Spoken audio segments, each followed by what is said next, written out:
afternoon and welcome to Covenant Security Solutions Learn at Lunch webinar series. Today we're in for a wonderful program.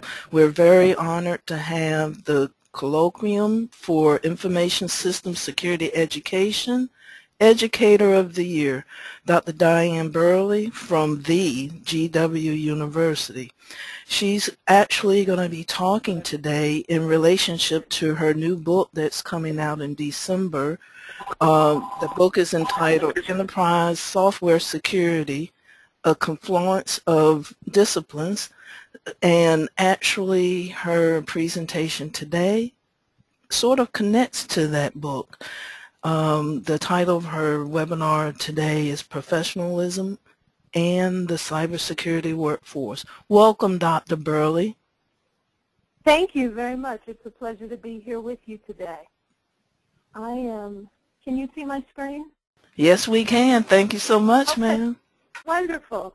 Well, it is a pleasure to be here with you today to talk a little bit about building the cybersecurity workforce and the role that professionalism and the professionalism debate plays in our development of that workforce. I want to structure the talk for these 30 minutes to give you some sense of the cybersecurity workforce needs, what current efforts are currently underway with regard to professionalization, what the implications of the workforce on the workforce are for this debate, and then end the discussion with some advice and some recommendations for how you move forward in building your workforce.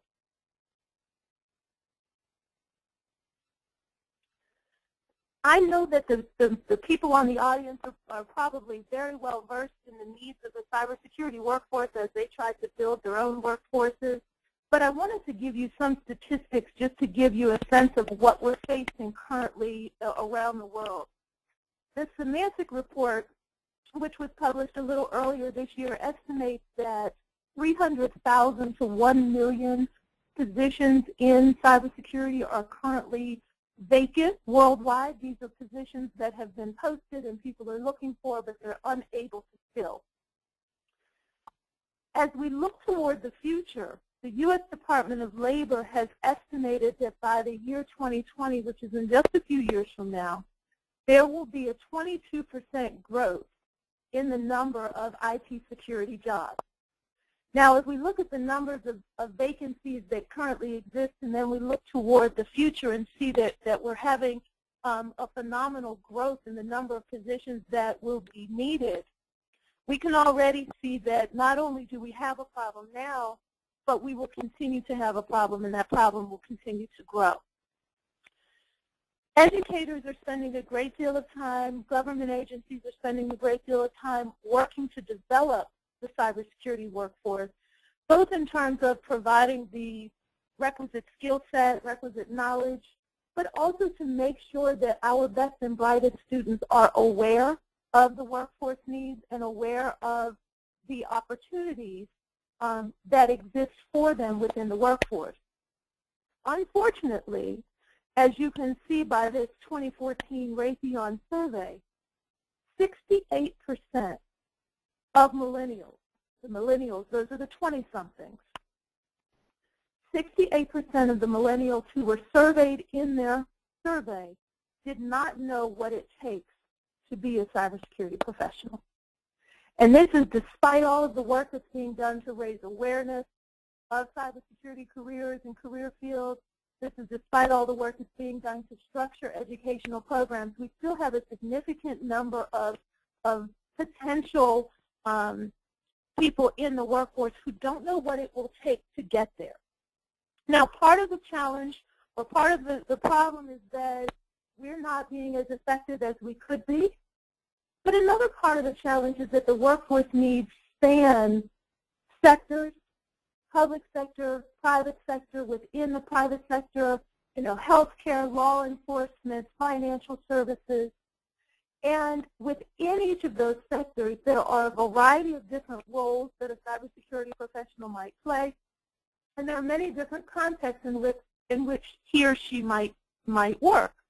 And so as we look to trying to build the workforce and get individuals participating in the workforce as new cybersecurity professionals, we have to recognize that there is no one-size-fits-all in workforce development. Now, what I recommend in terms of beginning to think about how to structure the workforce is leveraging the National Initiative for Cybersecurity Education, what we call NICE, workforce framework. What I have put up here on the slide is the high-level workforce framework 1.0. There is a workforce framework 2.0 that has been put out in draft form. It's not final yet. But even within the 2.0 workforce framework, the 7 different high-level specialty areas there, securely provision, operate, maintain, etc., have remained consistent. What this workforce framework does is it provides a structure to the workforce so that as we begin or continue to think about the question of professionalization, which I'll talk in depth about in just a moment, or broadly as we think about how to fill our needs within the cybersecurity workforce, we can begin to break that down into different parts of the workforce, different individuals, so that if you're looking for someone who is going to serve in an operations center versus someone who would be a digital forensics analyst versus someone who would be an acquisition professional who had some knowledge of cybersecurity needs such that they were able to inform the acquisition decisions that they make, all of these different types of individuals would fit somewhere within that workforce. Now, it is also the case that when you look at this workforce, what you will find is underneath of these 7 very high-level areas, you will see 32 different specialty roles that fit within there that break the workforce down even further. And quite honestly, even some who look at those 32 specialty areas find that that's not enough. You will notice if you look at the workforce framework that they do not use position descriptions, or excuse me, they do not use position titles. What they do is they provide descriptions of work that would be done in that area with the intent of being able to use this structure to support government agencies, small businesses, large businesses across the spectrum of different work contexts. Now, it's a very complex structure because the workforce is very large and complex.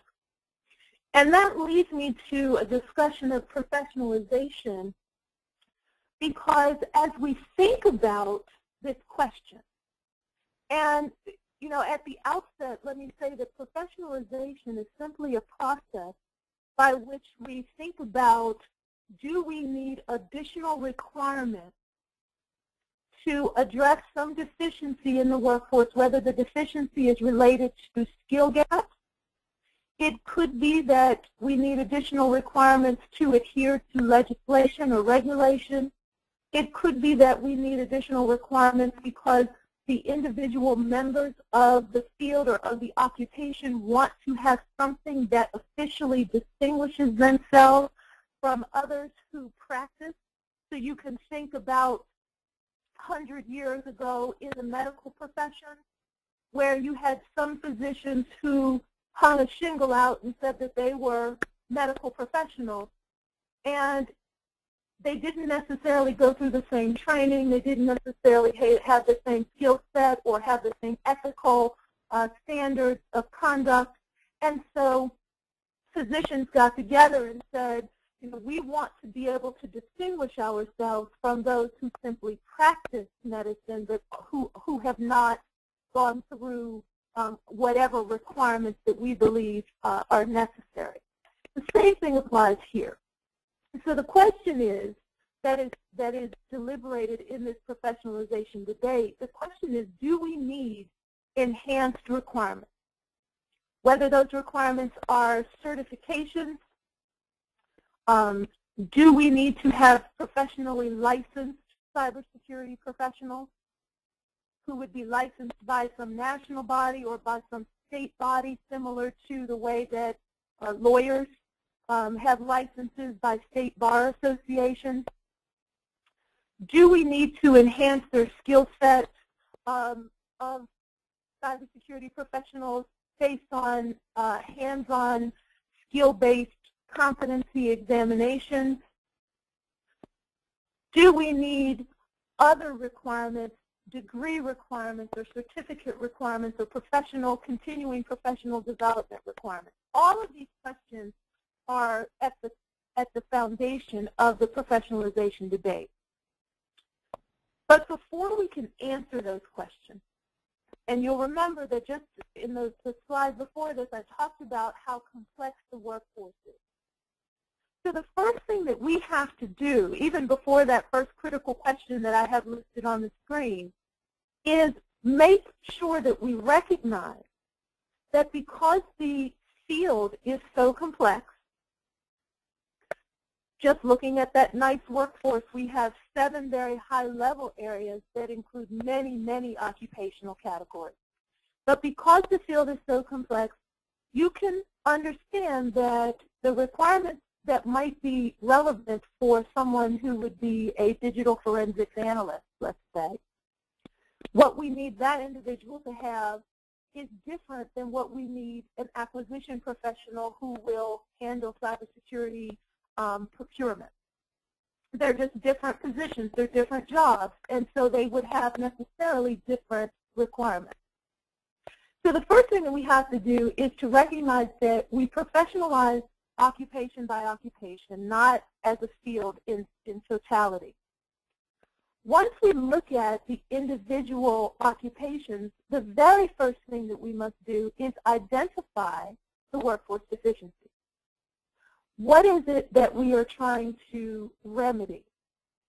Is it that we have people who are doing a particular job but do not have consistent credentials, and we want to make sure that credentials are consistent because there are liability concerns or contract requirements?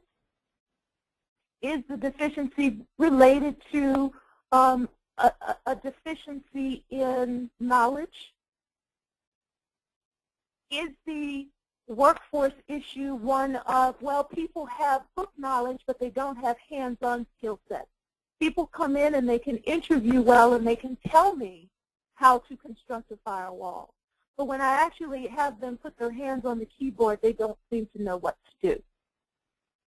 Those are all different types of workforce deficiencies, and they would all be remedied by different types of professionalization mechanisms. And so it's very important before we identify how we are going to address the deficiency that we identify what it in fact is. Now the next question there is about occupational priorities, and this is a very important thing to consider as well, because while we may have deficiencies across the board, we may find that there is a particular part of the workforce that is in more dire need than other parts of the workforce for addressing the concern. And so it is important that as a community we identify occupational priorities, but also within your own organization that you identify occupational priorities and make some determinations about where your needs are most pressing. The third question there, who and what should drive the establishment of professionalization requirements, is a subject of great debate. Should the federal government be responsible for this? If the federal government should not be responsible for driving this discussion or driving the establishment of these requirements, is there an industry group? Are there multiple industry groups, given that cybersecurity work often crosses many different types of industries or types of occupational categories, such that maybe there should be multiple industry groups, or should there be a new industry group? The driver for establishing professionalization requirements is a critical element in determining what those requirements ought to be and how they ought to be implemented. The last question in this section, and there are many other much more nuanced and detailed questions, but these are just some of the high-level things to consider with regard to this today, is what is the role of career paths or career structuring? The reason why this is one of the top-level questions, why it is so important to consider, is because for many organizations, there is not a clear path for a particular cybersecurity professional. They might be an IT person and they're moving up through the ranks or through a particular career path within their IT department, or they could be in the policy group, or they could be in any other number of groups. The addition of requirements necessarily means that if an individual who has a limited amount of time has to adhere to a new set of requirements, they are not going to be able to also meet all of the demands of their current career pathing. And so there becomes a decision point and a trade-off. And one of the things that we often forget about when we're talking about building the cybersecurity workforce is the fact that not only do we have to get people to enter the workforce, but we have to make sure that they don't leave once they're there. We can't afford to invest and get people into the workforce and then put so many requirements on them. Not that requirements are always unnecessary. We certainly want to make sure that we are instituting the right requirements. But we don't want to over-regulate these individuals such that they are not able to manage through their career fields, or that we haven't identified a very good, strong career path for them such that they can see themselves as they move forward in their careers and they get frustrated or just have other ideas of what they want to do. Okay. The answers to all of these questions have implications for you as you build your workforce. And so what I'd like to spend the rest of the time doing is just going through a few tips, pieces of advice for you as you seek to develop, engage, and retain your cybersecurity talent. So the first piece of advice is to identify your cybersecurity workforce priorities. What is it that you really need to have in your organization? Do you have hybrid needs? Hybrid needs are often overlooked, but they are where you don't necessarily have a full staff of dedicated cybersecurity professionals who spend 100% of their work time working cybersecurity-related issues, but you have individuals who are doing multiple things, such that they are, as I've mentioned a couple of times, they are acquisition professionals who now have taken on some cybersecurity work. They are network administrators who are now adding cybersecurity and securing the enterprise and securing the networks to their job responsibilities, such that they have to maintain currency and relevant skill sets across a number of different areas. You need to identify within your workforce the extent to which you have individuals with hybrid needs, because that has implications for the requirements for professionalization that you institute. Do you have access to labor markets that are not necessarily simply regional or local? Are you a larger corporation that can reach out for a national workforce? Are you a multinational? All of these things have implications for how you begin to leverage some of the relationships that you have and how you identify your needs and perhaps your geographically based needs and how you can begin to address those needs. Develop a strategic plan. What is your timeline for getting these individuals in-house? How will you integrate their work into the work and the decisions that are being made? For example, some business decisions are moving services, platforms, infrastructure into a cloud-based environment, where you have now the cloud provider who is providing your platform, who is providing your infrastructure. If you are moving to a cloud-based environment for infrastructure, platform, software, whatever, X as a service, that has implications for the cybersecurity professionals and the types of skills that you need those individuals to have who will be working in-house. And so as a part of your strategic plan and thinking about your cybersecurity workforce priorities, you also want to make sure that you are considering those priorities within the context of other business decisions that are occurring within your enterprise. Engage partners.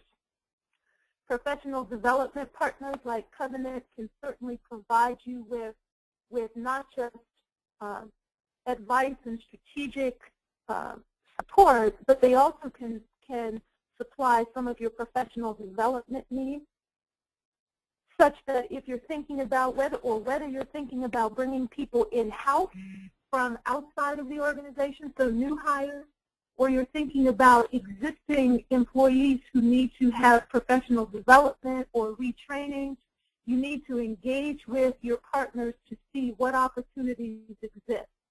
This includes academic partners. If you don't currently engage with your regional universities or colleges, whether they're community colleges or undergraduate or graduate programs at universities, you should. Find out what they are doing. Find out how you can participate in the development of these students, whether it is through providing internships, providing problem sets for classes so that the students are able to engage in real-world problems that are related to the things that you are doing. It will just mean that those students are ready, that much more ready to enter the workforce in general, but most specifically enter your workforce. So you want to develop and engage those relationships. Identify if there are regional or statewide workforce development initiatives in many jurisdictions, county-level economic development committees or commissions, state-level economic development. Many government entities are working toward the development of the cybersecurity workforce. Sometimes they say cybersecurity. Sometimes they focus specific or more broadly on STEM career fields. You can engage with those, and you can ensure that your needs are implemented into those programs, and that you will be able to get some leverage and some talent from them. Leverage national resources. The Colloquium for Information Systems Security Education, CISSE, or the Colloquium as we call it. The meetings are held in June of every year. This year, toward the middle of June, we will be in Las Vegas, and a new component to the Colloquium this year will be an industry-based job fair, where they are really trying to recruit individuals to come to see the types of students at all levels that are available to engage with faculty and educators across the spectrum. So I encourage you to leverage that resource. The nice work also, in addition to the workforce framework, there are also resources that are available in terms of thinking about your workforce, and so I encourage you to leverage those. And then finally, monitor national debate. This debate about professionalization is significant. It is likely to lead to some type of legislation or regulation that would have implications for the type of workforce or the requirements of the individuals that you would have working on government contracts, that you would have requirements in terms of liability or liability exposure related to the national discussion on cybersecurity insurance that the Department of Homeland Security is very much involved with. So it is important for you as a business owner or a manager, whether your business is large or small, it is important for you to be aware of the national debate that have implications for policy and regulations, because at some point those policies and regulations will trickle down to you and will impact the way that you structure your workforce. And with that, I think we have a few minutes if anyone has any questions.